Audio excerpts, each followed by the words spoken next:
Hi, this is Dr. Jose Saldivar with a special episode of the Way to College podcast. If, in case you've missed it, you're not a parent or involved in schooling at all, we're in the midst of the college admissions, college application process, and so what I'd like to do is I've invited a special guest back on the podcast. This is, I don't know, Amy, this might be your like third or fourth time on the podcast with me. Probably. But but but she, she's a counselor and she can talk more about the work that she does, but an incredible resource, loves working with students, helping students throughout the process. And what she's going to do, she's going to help us, for those last students that are last minute, just getting into the application process, parents that are just kind of getting into the process, what they can do to maximize the time that they have now.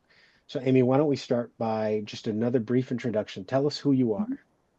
Yes. Hi, folks. My name is Aimee Nunez. I am a college counselor full time at a local school district. But on the weekends at night, whenever I can, I am RGB educator and I love to volunteer my time.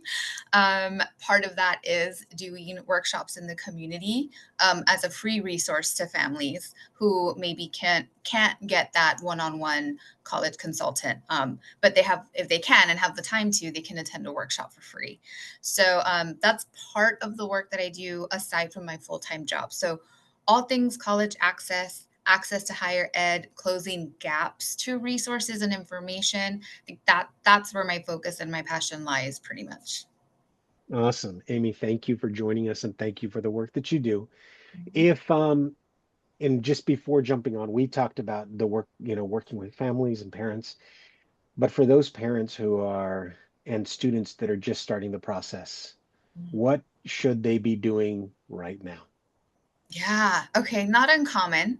If it's September, you've been thinking about applying to college, you just don't know how, and you feel like you're a little lost. Totally normal. Even for families of, where parents have an education, but in a different country, right? They studied abroad. And so they don't understand the system in the US. And so the kids are kind of navigating it alone in a sense. So if we're just starting the process, regardless of why, it's really important to identify a couple of important factors. Biggest one is goals. I always say it as a goal in my conversation with a student who's just starting, where we say late, which is like late September. Um, we start with goals. Okay, what do you want to do? Do you have an idea of what you might want to do as a career? So we can start to look at majors, programs, which then help you narrow down what universities offer those, right? So we start with the goal conversation. What do you essentially want? Do you want a 4-year degree? Then we're going to focus on universities. Or are you looking at a 2-year route? You have a more you have your eyes more on a vocation, right? And so we can have that discussion. So it's goals. Once we learn the student's goal, once you're able to voice your goal to the resource that's helping you out, then it makes it easier to narrow down the next step. So definitely identifying what is the goal at the end. What's the end goal, right? What kind of degree do you want, or what kind of job do you want? And then we can start to navigate a student, point them in the right place, and get the whole process started. So that is, I think, number one. We can't lead Mhm. someone, we can't help the student out if we don't understand or know what their current goals are, right? And then it's tricky if we don't have that. Yeah. So once a student, so for our listeners out there, or students out there, you are narrowing down your choices based on what it is that you want to do, where particular majors and potentially careers. Once they've got that list and they've Mhm. narrowed down that list, Amy, Yeah. what then do the students, do the parents work on? Sure. I love to talk about the college research process so that students gain that knowledge. It's a great tool. Like, once students understand how to do the college research, they can get so much done on their own. And that's the goal. That's part of what I love to do is you empower somebody with a resource, and then they can start to move quickly. So in the college research, there's a whole lot you can look at. Okay, there's a lot of websites that you can access. Maybe you've looked at your College Board account. They have something called Big Future, and you can look at colleges on that. And there are a lot of similar websites available. But one place that I call this gold when it comes to data is called the Common Data Set. And it's not the funnest tool. And I'll name that now. I'll name that now. A common data set is a lengthy report that a university has to produce every year.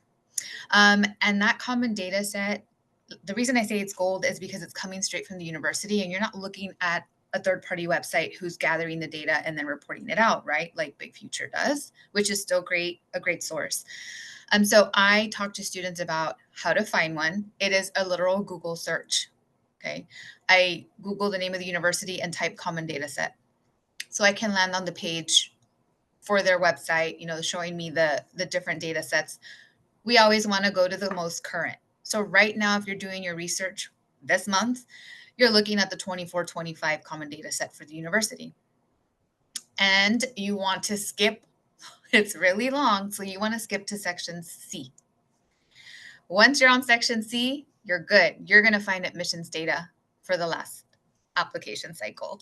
And so looking at what was the admission rate last year. If you're looking at an out-of-state school, and if the school reports it, you can find the data for admissions for students from out of the state, from wherever the university is. And I can also find exam data. So I can look at my current SAT score, let's say, and go compare it to the scores of the students who were admitted last year. And I can make some decisions about, do I want to test again? Am I good to use the score I currently have? Or if I'm kind of late in the game and I haven't tested yet, I can set a goal about, what kind of score am I aiming for in this next exam. So among all of the wonderful online resources that you can use, if you can find a common data set and scroll to section C, you will find the admissions data for the last year. And that to me is a wonderful starting point to help you identify some schools that should be on your list, right? And so if I see that a school's admissions data this last year was really, like, their admissions rate was really low, and the scores that were submitted by admitted students were very high compared to my score, that's probably a school that's reach for me, right? It's one of the schools that on my list, it's going to be kind of a reach. Statistically, my chances aren't as great, right? But if it is a school that I have my eye on, I need to understand where it goes on my list.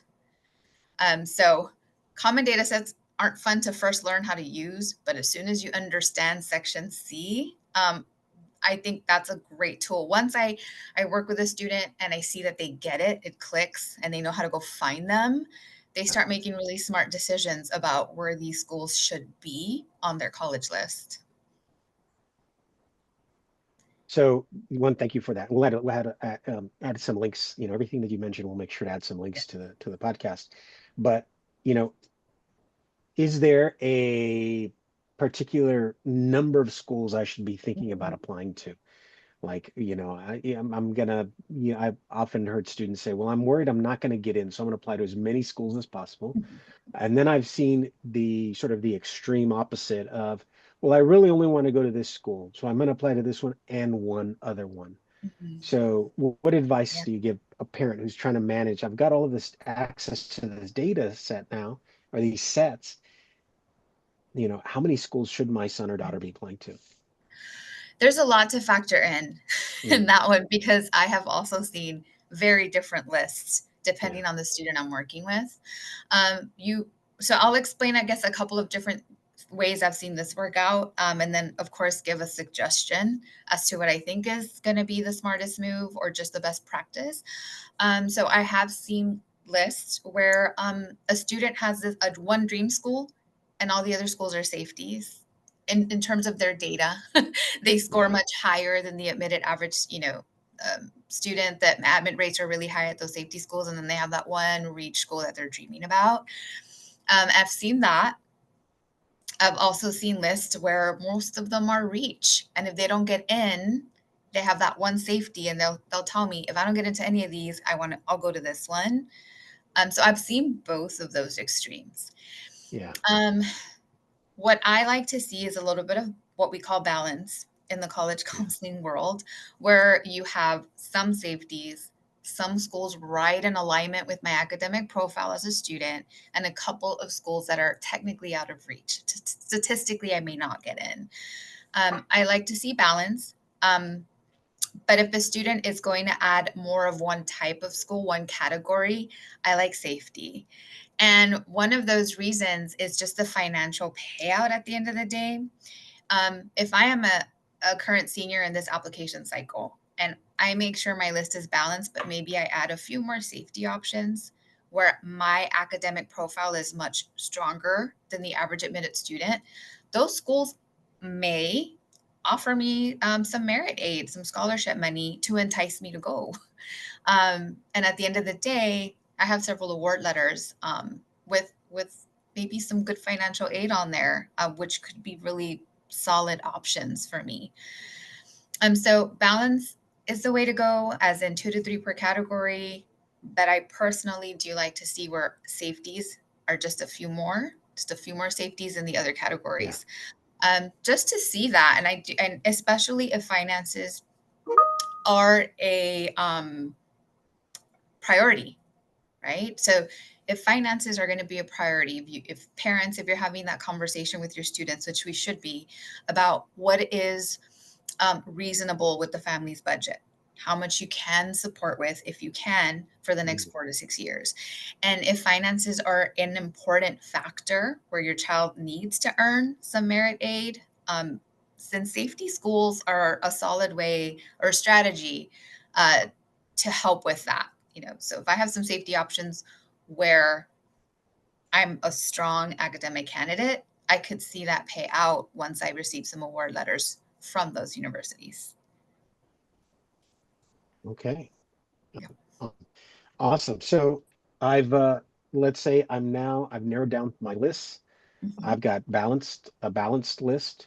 Where am I going to apply? Yeah. Yeah. So now we have a list. We've identified the schools that carry a major you're interested in or a program you're interested in, right? You've looked at other factors, and all of these schools on this list make sense for you. Everybody's list is personal, by the way. No one's list should be identical to anyone else's. So now I have this personalized list, and I'm going to find out where to apply to these schools. Most of them will be on what we know as the Common App, one platform with thousands of universities on there. That's going to make it easier for me. If I fill out one demographics page or section and then just Mhm. answer questions for each university that's on there, that's a time saver. So much easier than using an application right on the website for the school, which some of them offer. So you want to find out where you apply. What are your options for filling out the application?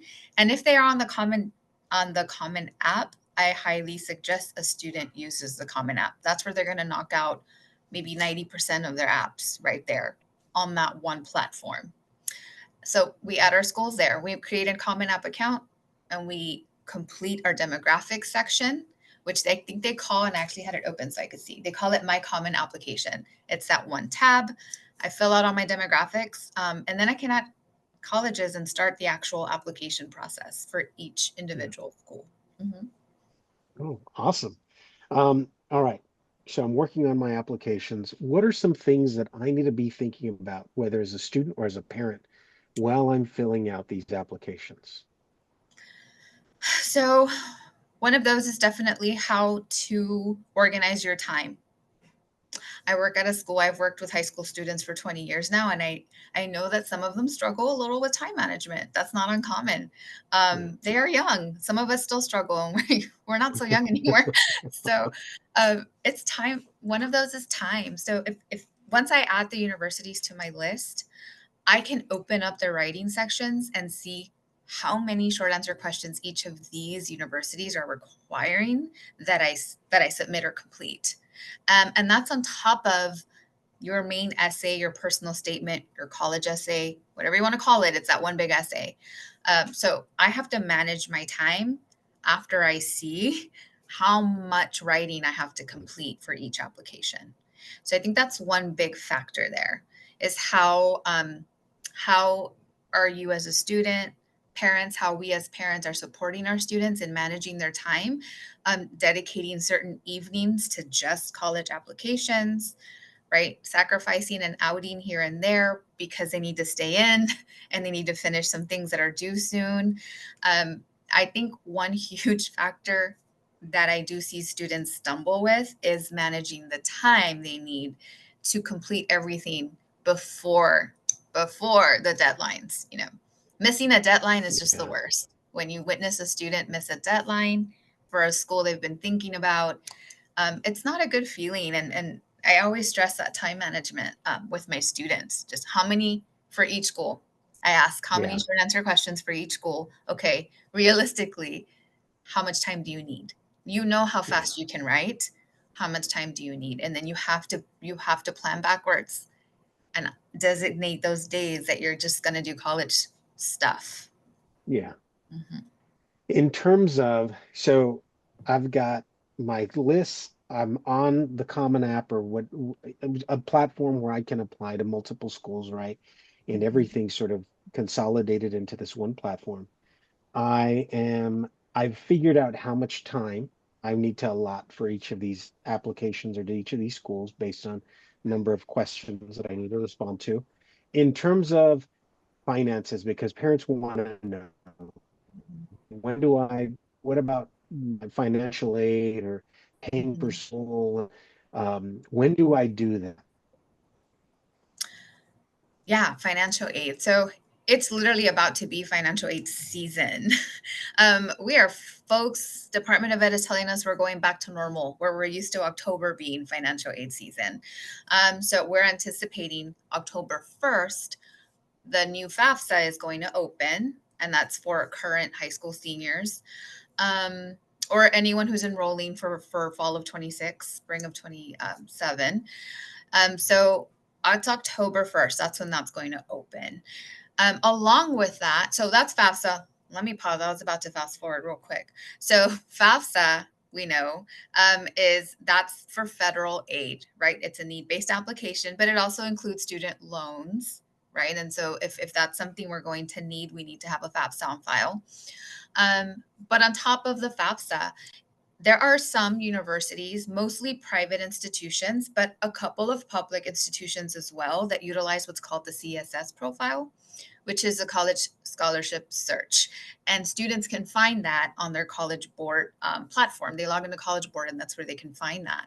So the College Scholarship Search, or CSS profile, actually is screening students for their own institutional funding. So while the FAFSA is used to screen students for federal aid, including student loans, work study, Pell Grant, the CSS profile.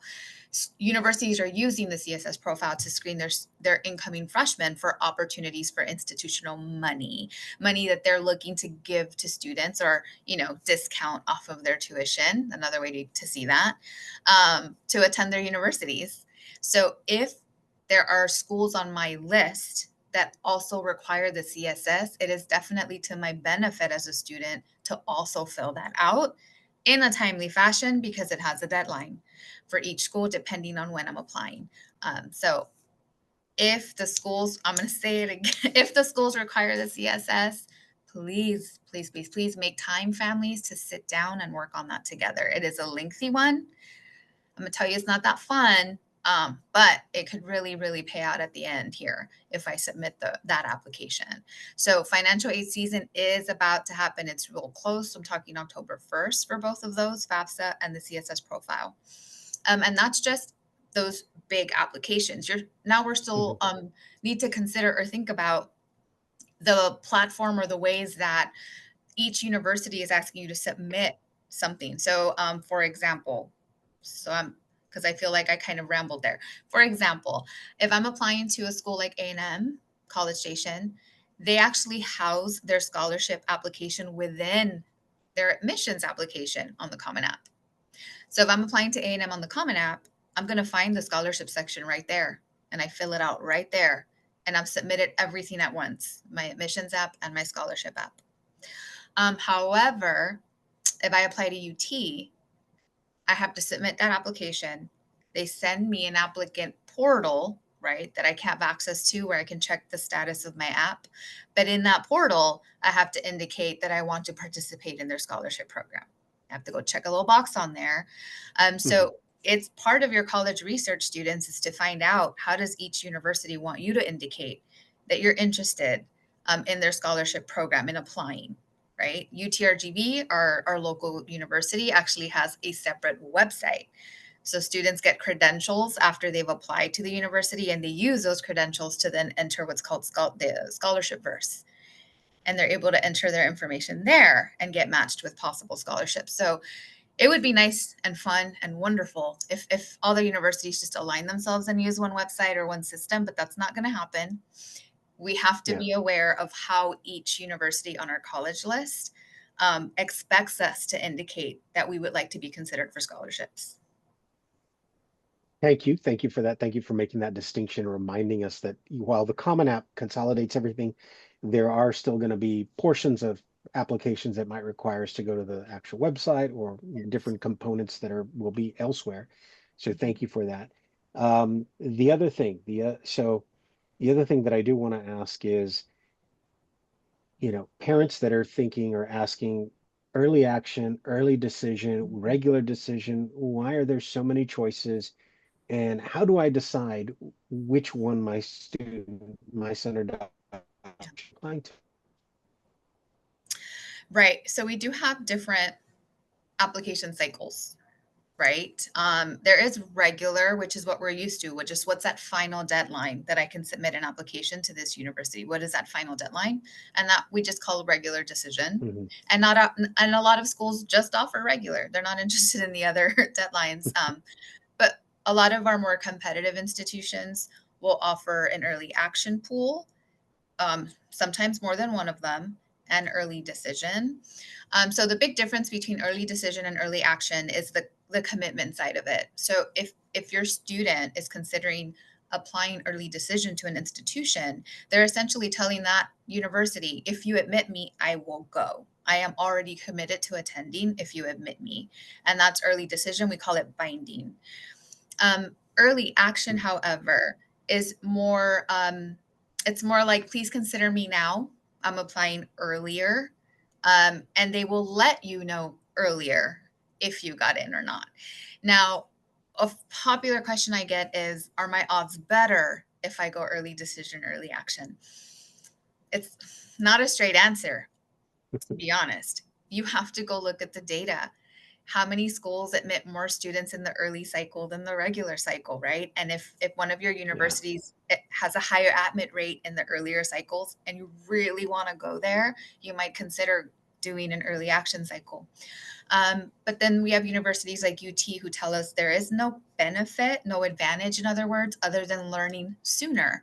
So if I yeah, meet UT's priority deadline of October 15th, then I learn a whole month sooner than everyone else if I got in or not. So you have to understand if you have an advantage or not, if you want to work that quickly, right? Because if I identify an early action deadline, it's probably going to land around November 1st, more than likely. And so I yeah, have to prioritize those applications and get those finished and make sure everything is submitted on time. And so early decision is binding. If I submit that, I'm essentially already committing to the school if they admit me. While early action is not binding, but it is still, I'm still notified sooner if I was admitted or not. And then regular cycle is that final deadline to apply to that university. So yeah, that is a big conversation to have, especially if a student is considering an early decision option. We have to, as a family, talk about that school, yeah, be in agreement that we're okay with this school, with the student attending the school if they got in, and already understand what the financial piece can look like. So utilizing tools like the net price calculator on a school's website, where I can look at and get or receive an estimate of what it could cost me as a family, um, understanding if the school offers merit or need-based aid. So I have to make sure I have that full-on conversation with my child before I say, you know what, yep, I'm totally here for it. Apply early decision. You yeah, gotta you gotta talk about it for sure. yeah. Thank you for clarifying that, because I'm sure there are parents that are trying to figure out when should my son or daughter apply, and again, is there any benefit to them applying early? Now, a couple of one other component I think we can speak briefly to is just the letter of recommendation. Mm, Is there a particular strategy or what advice would you give students as they seek out folks to provide a letter of recommendation on their behalf? right. So ideally, in terms of timeline, this would happen more near the end of junior year. That's the ideal timeline. So if I have any younger students listening to us right now, or parents, if you have a younger high school student, an 11th grader, or 10th grader, the ideal timeline, in my opinion, would be at the end of 11th grade, where the student is reaching out to the teachers that just got to know them over the school year, and asking them if they would consider supporting them with a letter of rec. So if as a student I'm interested in STEM fields, I want to go into the sciences, I want to go into engineering, then I'm going to probably ask, if I'm in 11th grade, I'm going to ask this, biology teacher or chem teacher that I just sat through the school year with. If I want to be an engineer, I'm probably going to ask that math teacher, whose class I just sat through, or physics, because I'm hoping to align the letter of rec to the major that I'm interested in. Yeah. Humanities, we have a little bit more flexibility. I include myself in that because I was an English major. So I'm talking psychology, history, English, kind of like all the other, right? Not STEM. There's more flexibility. Yeah. Yeah, there's a little more flexibility about who you can reach out to in terms of writing your letter of rec there. So the ideal timeline would be at the end of junior year. You're already securing that. You're already letting the Yeah. teacher know you would like their support with a letter of rec. Now, if I'm a senior, I haven't asked. School just started. I'm gonna ask like yesterday. That's what I tell my students who tell me I haven't asked. You should have done it yesterday, right? You go, go ask. Um, I suggest at this point, if we're in September, later, school already started, going in person and speaking to the instructor about a letter of rec. If we're doing it with time, we can send that polite email, follow up later when you have time. If we're talking about Yeah. like we did it early. But if I have a senior at this point in the school year who hasn't asked yet, I do encourage them to go speak to their teacher in person. And you're essentially just asking if they can support you with a letter of recommendation for your college Yeah. applications. And you have to be willing to provide them any context or information, so that your teacher might ask you for your resume. They might ask to sit down with you and interview you to get to know you a little better. Please say yes. They're going to help you. They say yes and they're asking Yeah. for time or for a document that you fill out. Do it so that they can support you and get that letter of rec submitted on your behalf. Awesome. So Aimee, I want to be mindful of our time. So the one I think you've given us enough information so that if I'm just getting started, I can create a list. I can narrow the list down. I know where to go. I know where to go to do the research, where to apply. I have a sense of financial aid. When is that happening? Um, and letters of recommendation. And so what I'd like to, you know, the last thing I think I'd like to share is some of the work that you're doing. You've got an upcoming event where students can come in and you're helping them through this process. So tell us about the upcoming event.